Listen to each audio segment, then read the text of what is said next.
제가 여러분에게 이런 질문을 한번 해보고 싶습니다. 복 받은 사람입니까?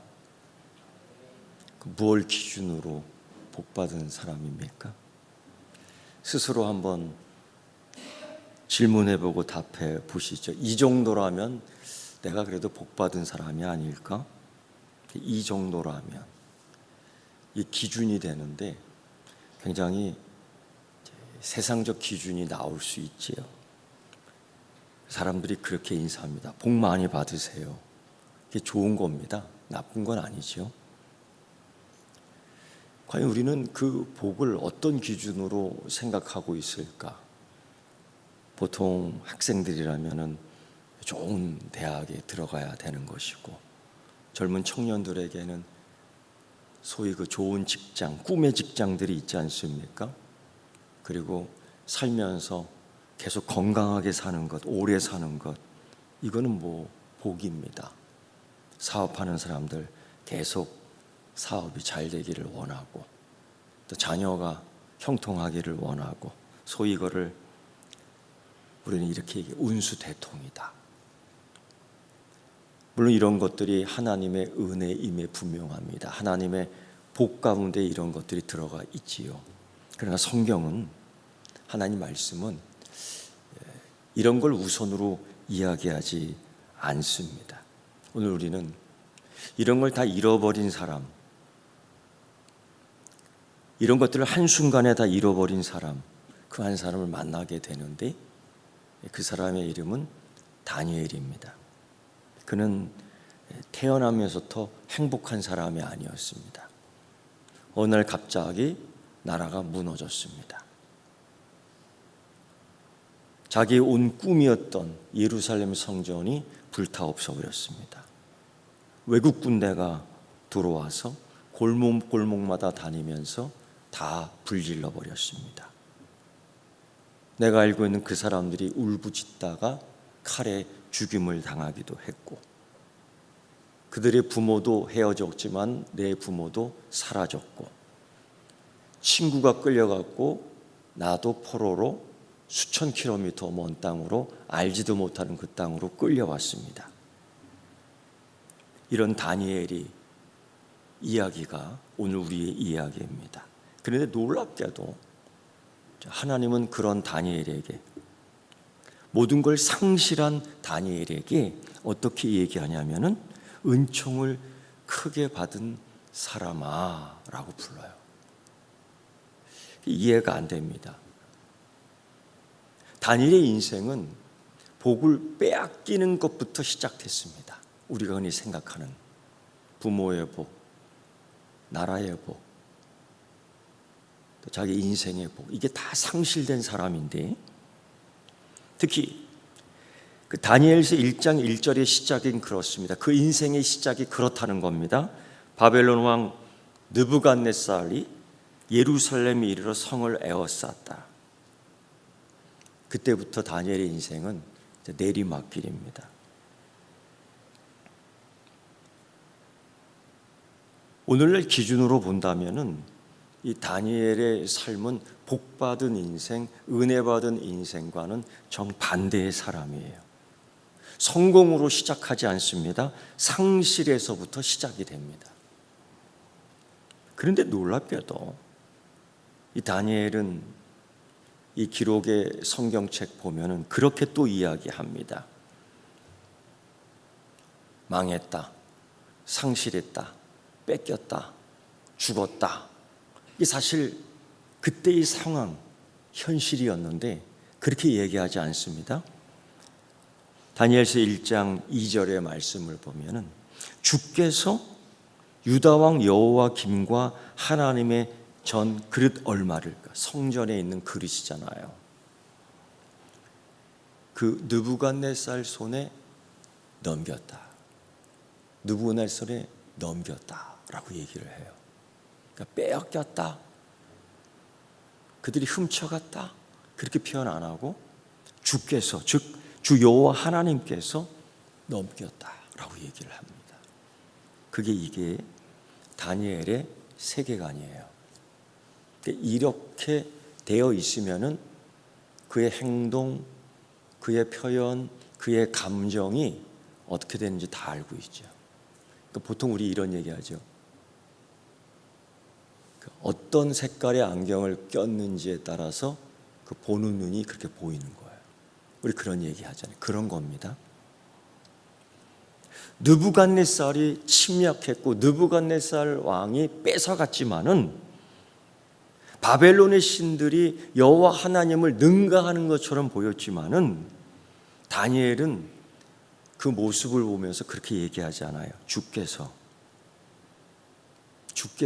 넘겨주셨다라는 이 의미는 다니엘이 앞으로 포로 생활하면서 그 전도 그 후도 마찬가지지만은 이 세상을 어떻게 바라보느냐, 역사의 주인이 누구냐, 느부갓네살이냐 바벨론이냐, 역사의 주군이 누구냐, 바벨론이 신이냐, 아니요, 하나님이다라는 거예요. 주 여호와 하나님이라는 이 인식, 이 세계관이 분명했습니다. 세상 보기에는 분명히 포로였습니다. 그런데 다니엘서 10장 11절에서는요 은총을 크게 받은 사람이다. 이게 어떻게 일치가 돼요? 빼앗겼지요, 상실했지요, 잃어버렸지요, 죽었지요, 끊겼지요, 불타버렸지요. 이런 상실에 있는 그 한 사람을 불러놓고 너는 은총을 크게 받은 사람이다. 은총 받은 사람이 은총을 크게 받은 사람이다 라고, 즉 너는 복을 많이 받은 사람이다 라고 정의를 해버립니다. 이게 다니엘서 10장 11절 말씀입니다. 어떻게? 바벨론에서 다니엘은 거의 모든 걸 뺏겼습니다. 장소가 바뀌었습니다. 예루살렘에서 바벨론으로 바뀌었어요. 언어도 바뀌었습니다. 갈대아 사람의 학문과 언어를 배우게 됐습니다. 교육이 바뀌었습니다. 바벨론 제국의 교육을 받게 되었습니다. 음식도 바뀌었습니다. 왕의 음식과 포도주를 마셔서 먹게 되어서 심지어 창씨계명 이름까지 바뀌었습니다. 그런데요, 이 은혜를 크게 받은 사람, 이 복을 크게 받은 사람의 이 특징이 하나 여기서 발견되는데 다 바뀌었습니다. 다 변했습니다. 장소까지도 달라졌습니다. 그런데 바뀌지 않은 것 하나가 있어요. 아니, 바뀌지 못한 게 하나 있어요. 바꿀 수 없는 것 하나가 있었습니다. 바로 다니엘서 1장 8절의 말씀을 보면은 그 상황에서 이렇게 해요. 다니엘은 뜻을 정했다. 바뀌지 않았다. 뜻을 정했다. 어떻게? 왕의 그 음식과 그가 마시는 포도주를 안 먹겠다 한 거예요. 아마도 그 음식과 그 음료가 우상 제물, 우상 앞에서 한번 거쳤다가 들어온 음식일 수 있어요.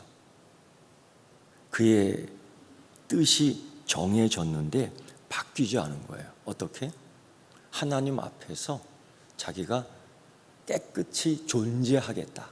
하나님 앞에서 자기가 정하게 살겠다는 결심이 있었던 거예요. 이게 여러분 다니엘을 전체로 이해할 때에 이 포인트가 되는 겁니다. 하나님 앞에서 그는 뜻을 정했다. 모든 것을 상실한 그때에, 모든 걸 잃어버린 그때에도 다니엘은 뜻을 정한 거예요. 바벨론은 다니엘의 환경을 지배할 수 있었습니다. 옷도 바꿔버리고, 언어도 바꿔버리고, 음식도 바꿔버리고, 기도도 바꿔버리고, 거처도 바꿔버리고, 그러나 다니엘이 누구를 섬길 것인지 결정하는 것은 바꿀 수 없었어요. 누구를 섬길 것인지. 그래서 다니엘의 이야기는 이렇게 말하는 겁니다. 신앙은 환경을 하나님께 맞추는 것 그거 아니다. 환경을 맞춰서 하나님께 예배드리는 거 아니다. 환경이 바뀌어도 하나님을 향한 마음을 바꾸지 않는 것이다. 이게 다니엘이 뜻을 정한 겁니다. 바벨론 왕궁 환경 바뀌었어요. 새로운 이름이 주어졌고 새로운 언어를 하게 되었고 새로운 교육을 받았고 왕의 식탁에서 그 자리에 앉아 있을 수밖에 없었습니다. 어쩌면 젊은 포로들에게는, 젊은 청년들에게는 꿈 같은 기회일 수 있습니다. 기회 잡은 겁니다. 아마 주변 사람들이 얘기했을 거예요. 다니엘, 너 이제부터 네 시대가 됐다. 다니엘, 이 정도는 먹어줘야지 같이 살 수 있을 거야. 살아남으려면 같이 공유해야 돼. 살아남으련. 그런데 다니엘은 뜻을 정했습니다. 왕의 음식과 그가 마시는 포도주로 자기를 더럽히지 않겠다. 뜻을 정했다. 이미 결론을 내린 겁니다. 환경 따라 하나님 믿는 것이 아니라 그 환경 속에서도 내 하나님 믿는 결정은 변하지 않는다는 거죠. 오늘날 우리 식탁에도 수많은 유혹이 있습니다. 정직을 포기하면 더 빨리 성공할 수 있는 기회가 있습니다. 양심을 조금만 타협하면 더 많은 돈을 벌 수 있는 기회가 반드시 있습니다. 하나님보다도 세상을 먼저, 하나님 1순위가 아니라 그저 3순위, 4순위로 내둬도 더 편하게 살 수 있고 적당하게 예배 드릴 수 있습니다. 그러나 오늘 은혜를 더 많이 받은 사람은 세상이 아니라 하나님을 그렇게 결정하고 선택했다라는 겁니다. 그 특징입니다. 여러분, 그게 쉽겠습니까? 우리는 이 인생에 대하여 동경하고 그래. 그러나 그렇게 사는 것이 쉽지 않을 겁니다. 아니, 어렵습니다. 그래서 우리는 주저할 때가 있지요. 근데 여기에 놀라운 반전이 생겨요. 어느 날 다니엘은 그 왕 앞에 홀로 설 수 있는 기회가 있었고 그에 있어서 그 왕과 함께 독대할 수 있는 기회가 생겼다는 거예요. 이 하나의 큰 반전이었습니다. 사실 그거는 모든 사람들이 꿈꾸는 승진이었습니다. 모든 사람들이 그런 기회가 한번 있었으면 좋겠다라는 꿈꾸는 정치적 야망이 있었던 겁니다. 그게 그저 우연히 다니엘의 인생에 오게 된 거예요. 그 과정은 굉장히 복잡하고 목숨을 내놓을 상황이기도 하지요. 근데 이런 상황 속에서 우리는 가끔 오해합니다. 이렇게 얘기하죠. 믿음 좋으면 성공해. 여러분, 그거 알아야 돼요. 믿음이 좋아도 성공 못할 때가 있습니다. 어떤 설교가들은 계속 믿음이 좋으면 성공한다라고 얘기하지만은 그 믿음 좋아도 성공하지 못할 때가 있어요. 왜? 오늘 다니엘서를 읽으면서 하나님 말씀을 오해하기에는 이런 장면들이 참 많이 나와요. 성경이 말하는 다니엘의 성공, 이 성공, 이게 목적이 아니었습니다. 다니엘이 그렇게 뜻을 정하는 이유, 그렇게 살았던 이유는 목적이 있어요. 뭐냐? 하나님의 주권을 드러내는 것이었습니다. 성공이 아니었습니다. 다니엘은 그 왕 앞에서 자신의 능력을 보여주며 내가 성공할 수 있는, 내가 능력이 있는, 내가 저들보다도 가치가 있는 사람이라고 주장하지 않았어요. 그는 바벨론 한복판, 바벨론 앞에서 오직 우주를 다스리는 분이 하나님이시라는 하나님의 주권을 거기서 높였던 겁니다. 이게 그의 인생의 목적이었어요. 예수님이 그런 말씀하셨습니다. 마태복음 6장 33절의 말씀을 보면은 그런즉 너희는 먼저 그 나라와 그 의를 구하라. 그리하면 이 모든 걸 너희에게 더하시리라. 여기서 문장이 두 개로 나뉘어요. 그런즉 너희는 것과 그리하면, 이게 누가 뒤로 가고 누가 앞으로 오고 누가 앞으로 가고 누가 뒤로 가느냐에 따라서 이 가치관이 달라지는 거예요. 우리는 자꾸 그리하면 이 모든 걸 더하리라는 그걸 자꾸 먼저 잡고 싶어 하잖아요. 근데 우리 믿음의 가치관은 그게 아니에요. 우리가 살아가는 인생의 가치관, 성공적 가치관은 그게 아니에요. 뭐냐? 하나님의 주권을 먼저 보여주는 겁니다. 그때에 그리하면이라는 부수적인 것들이 복으로 오는 거죠. 믿습니까? 그렇게 할 수 있겠습니까? 그렇게 한번 해보겠습니까? 이게 벌써 기가 죽어가는 소리면 안 되는데요. 사실 세상적 가치관, 그래서 복이라는 그런 것들 속에 우리가 젖어 살잖아요. 그래서 이런 가치관을 갖는 게 쉽지 않아요. 그런데 예수님도 그런 말씀 하셨습니다. 복 받은 사람, 은혜 더 받은 사람의 특징이 또 하나 나와요. 세월이 흘렀습니다. 소년의 다니엘은 이제 노년의 다니엘로 변했습니다. 많은 시간, 적어도 70년의 세월이 흐른 거예요. 그 사이 왕도 바뀌었습니다. 왕조도 바뀌었습니다. 바벨론은 망했습니다. 그리고 페르시아가 다시 일어섰습니다. 그런데도 한 사람은 변하지 않았어요. 소년의 머리카락이 검은색이었고 이제 그 같은 노년의 머리 색깔은 하얀색이 됐지만은 변하지 않았어요. 변하지 않은 것이 있어요. 그게 뭐냐? 어느 날 왕조가 바뀌고 왕이 바뀌면서 왕권을 강화하기 위한 조서가 하나 쓰여져 내려옵니다. 그게 이런 거예요. 30일 동안 왕 외에 다른 신에게 기도하면 사자굴에 던져 넣는다. 죽여버리겠다는 거죠. 이 목적은 오로지 왕권 강화를 위한 조서였던 겁니다. 기도를 포기하면 안 되는데 환경이 그렇습니다. 그러나 환경이 기도를 계속하면 죽게 되었는데 어찌할 수 없습니다. 여러분이라면 어떻게 하겠습니까? 30일, 한 달만 쉬자. 지금까지 기도했는데 한 달 쉬는 거 그쯤이야. 마음속으로만 기도해도 되지 않겠습니까? 그런데 성경, 이 다니엘서의 기록을 보면은 다니엘이 이 조소의 왕의 도장이 찍힌 걸 알고도 자기 집에 들어가서는 윗방에 올라가 예루살렘 향해서 창문을 열고 여기서 전에 하던 대로 어떻게 하루 3번씩 그 하나님께 감사하였더라. 감사할 수 있는 상황, 기뻐할 수 있는 상황이 아닌데 전에 하던 대로. 여기서 중요한 표현을 또 한번 기억해야 될 것이 있습니다. 다니엘이 1장에서 젊은 청년이었을 때는, 소년이었을 때는 뜻을 정했다라고 했어요.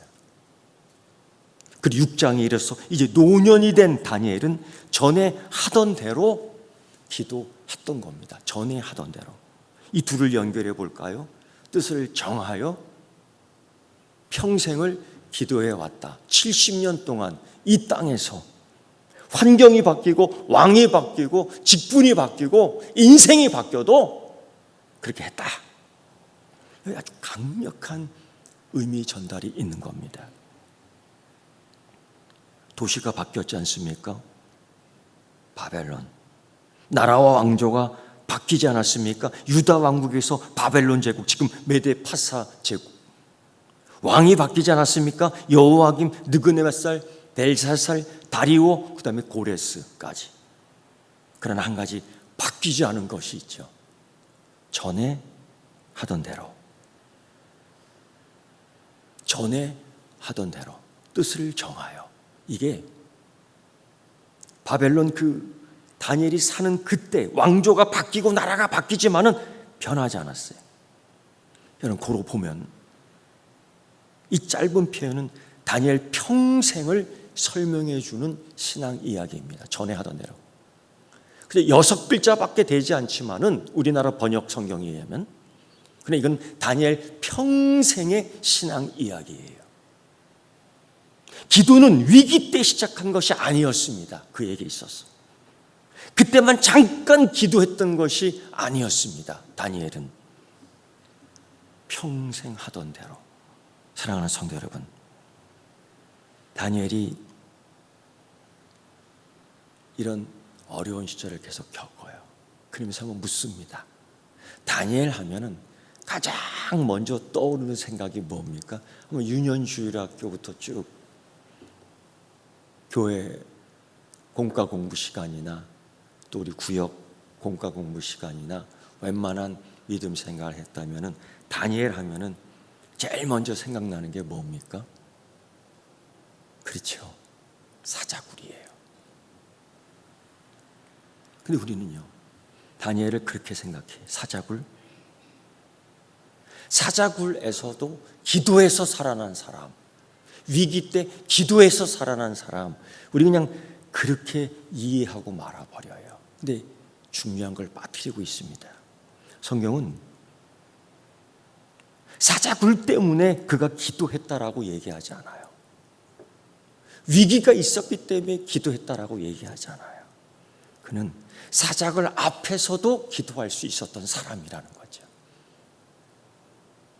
여러분 보세요. 얼마나 당황해요? 그 사자굴 앞에서 얼마나 당황하겠어요? 당황할 때 기도를 잃어버리지 않습니까?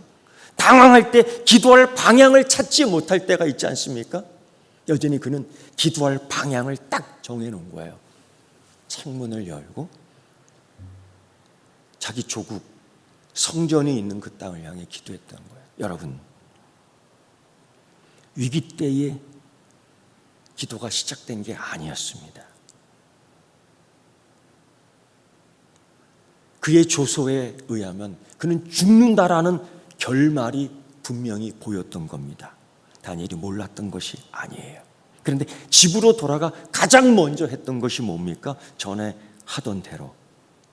위기가 닥쳐서 갑자기 기도 시작한 것 아닙니다.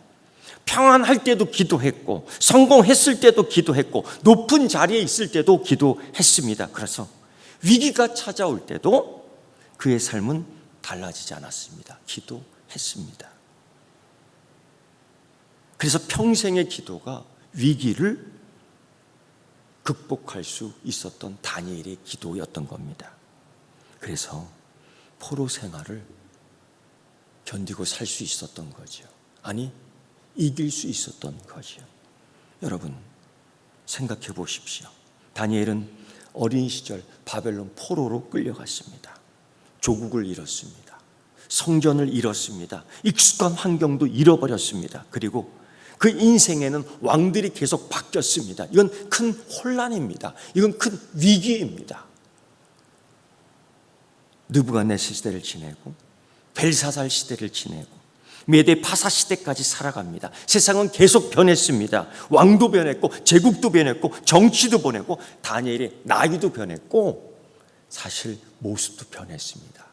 머리카락 색깔도 변했습니다. 그러나 변하지 않은 것 하나 있습니다. 그게 뭐냐? 전에 하던 대로 기도입니다. 그 특징.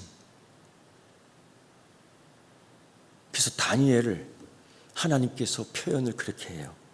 은혜를 크게 받은 사람아. 이렇게 표현하면 되겠어요. 복을 크게 받은 사람아. 할렐루야. 그 특징이 있습니다. 그때 청년 다니엘 기도했습니다. 그때 장년 다니엘 기도했습니다. 그때 노년 다니엘 기도했습니다.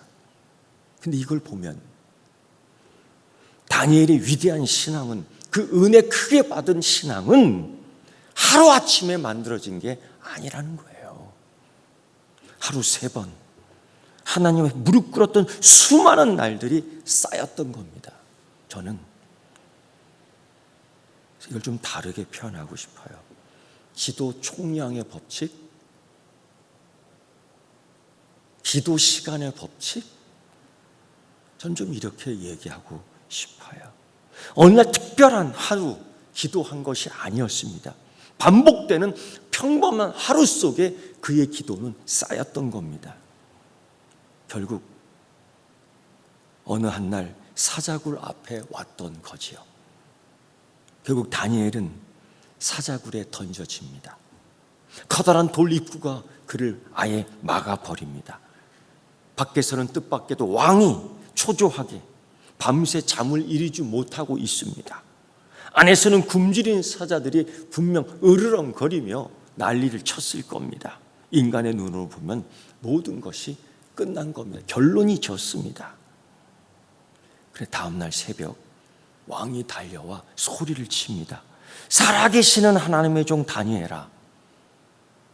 놀라운 호칭이 아니겠습니까?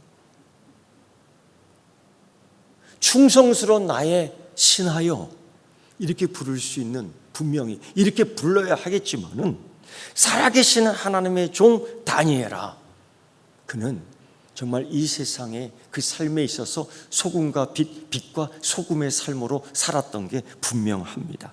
네 하나님이 이 사자들에게서 너를 능히 구원하였느냐 묻는 겁니다. 사람들은 다 죽었다고 얘기하지요. 그를 죽이려고 했던 협작꾼들도 씩씩 웃으면서 왕의 이 질문, 새벽같이 달려든 이 왕의 질문에 대하여 아마 비웃었을 것입니다. 그런데 이 왕은 뭐라고 그를 불러요? 살아계시는 하나님의 종 다니엘아, 나의 신복 다니엘아 부르지 않아요. 여기서 여러분, 다니엘의 신앙 모습이 그에게 비춰질 때에 얼만큼 어떻게 비춰졌는지 우리는 가히 상상할 수 있는 겁니다. 그때에 성경의 기록에 의하면 다니엘의 목소리가 들렸습니다. 그 왕에게. 나의 하나님이 이미 그 천사를 보내어 사자들의 입을 봉하였나이다. 결국 나는 죽지 않고 살아 있습니다. 여러분, 놀랍게도 사자굴에 있는 사자, 하나님은 사자를 죽이지 않았습니다. 없애지 않았습니다. 단지 사자의 입만 막았습니다. 묶었습니다. 우리 삶에서도 하나님 언제나 문제를 즉시 제거하지 않으시는 하나님, 그러나 문제 한가운데에서 우리와 함께 하시는 하나님이실 믿습니다. 광야에서 하나님이 항상 그들과 함께 하심을 여러분 믿습니까? 광야에서 하나님이 그들에게 항상 만나를 먹이신 걸 믿습니까?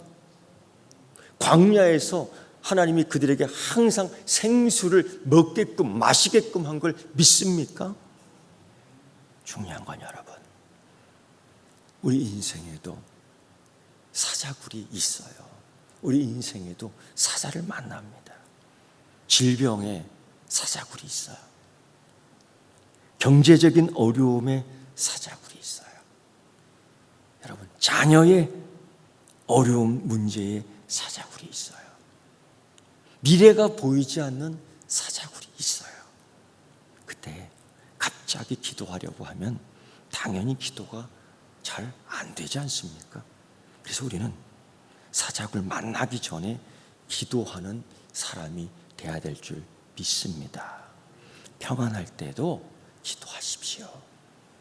건강할 때도 기도하십시오. 문제가 없을 때도 기도하십시오. 잘 될 때도 기도하십시오. 그래야지 기도가 쌓이는 거예요. 어느 날 인생의 사자굴 앞에 서 있을 때 우리를 하나님 앞에 무릎 꿇게 하는 기도가 있어야지만이 이때 방향을 잃지 않고 기도하는 겁니다. 그래서 여러분, 기도하는 사람은 위기가 없는 사람이 아닙니다. 위기가 와도 하나님께 나아가는 길을 잃어버리지 않는 사람이 은혜가 많은 사람이에요. 복이 많은 사람이에요. 방향을 잃어버리는 사람이 얼마나 많습니까? 왜? 전에 하던 대로가 없기 때문이에요. 왜? 뜻을 정하는 때가 없었기 때문입니다. 여러분, 우리 신앙에도 이런 문장이, 우리의 이야기에도 이제 이런 문장이 하나 들어갔으면 좋겠어요. 뜻을 정하여. 한번 따라해 보겠습니까? 뜻을 정하여. 전에 하던 대로, 네, 힘들어도 전에 하던 대로, 바빠도 전에 하던 대로 말씀을 읽고, 형편이 어려워도 전에 하던 대로 예배하고요, 응답이 보이지 않아도 전에 하던 대로 하나님을 찾는 것입니다. 그리고 특별히 6장 다니엘서 10장 12절 말씀, 다니엘이 이렇게 결론하지요. 감사하였더라. 상황이 좋아져서 감사한 것이 아니었습니다. 사자굴의 문제가 해결한 다음에 감사한 것이 아니었습니다. 아직 아무것도 해결되지 않았지만은 하나님께 감사했던 것입니다. 왜 이럴 수 있을까요? 다니엘의 믿음은 환경에 달려있지 않고 하나님께 뿌리 내리고 있었기 때문입니다. 여러분, 하루아침에 다니엘이 되는 사람은 없습니다. 오늘 한 번의 기도가 쌓이고, 내일 한 번의 기도가 또 쌓이고, 그 기도가 1년이 되고, 그 기도가 10년이 되고 평생이 될 때에, 70년이 될 때에 어떤 사자굴 앞에서도 무릎 꿇을 수 있어 하나님을 향해 기도할 수 있는 믿음이 만들어지는 겁니다. 여러분, 그러므로 오늘 우리의 결단이 큰 소리로 거창하지 않아도 됩니다. 그냥 이렇게 한번 따라해 봅시다. 전에 하던 대로. 이 의미는 기도하겠다라는 의미예요. 환경이 바뀌어도 기도하고, 사람이 바뀌어도 기도하고, 세상이 바뀌어도 기도하고, 응답이 늦어져도 기도하고, 이겁니다. 여러분, 기억해야 됩니다. 다니엘은 사자굴 앞에서 갑자기 기도한 사람이 아닙니다. 평생 기도했기 때문에 그때의 기도의 방향을 잃지 않았던 거예요. 우리에게도 전에 하던 대로의 기도의 훈련, 건곤의 훈련이 있기를 원해요. 그때 하나님은 우리에게도 그런 얘기할 거예요. 너는 많은 은혜를 받은 사람이다. 너는 많은 복을 받은 사람이다. 그 부르심에 아멘 하고 나아가는 여러분 되기를 축원합니다. 기도하겠습니다. 하나님, 이 상황, 이 환경, 이 시대, 이 세대 속에 하나님을 신뢰하는 믿음의 사람이 되기를 원합니다. 아버지, 어려워도 다니엘처럼 어려웠겠습니까? 힘들어도 다니엘처럼 힘들었겠습니까? 복잡해도 다니엘처럼 복잡했겠습니까? 그때 그 뜻을 정하고 전에 하던 대로 하나님을 향해 바르게 고쳐 앉아 두 손을 모았습니다. 결국 하나님은 그를 향해 너는 큰 은혜를 받은 사람이라고 복을 주셨습니다. 사랑하는 서귀포교회 성도, 오늘 이 예배 드리는 모든 이에게 동일한 더 큰 은혜가 내려지게 하여 주옵소서. 예수님의 이름으로 기도드리옵나이다. 아멘.